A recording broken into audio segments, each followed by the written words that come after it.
Praise lord. మొదటి Timothy పత్రిక 6వ అధ్యాయము 6వ వచనము. సంతుష్టి సహితమైన దైవభక్తి గొప్ప లాభ సాధనమై ఉన్నది. మనమీ లోకములోనికి ఏమీయూ తేలేదు, దీనిలో నుండి ఏమీయూ తీసుకొని పోలేము.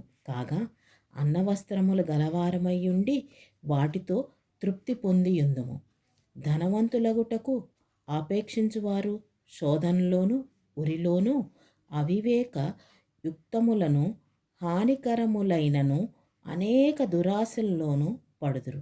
అట్టివి మనుష్యులను నష్టములోను నాశనములోను ముంచివేయును. ఎందుకనగా ధనాపేక్ష సమస్తమైన కీడులకు మూలము.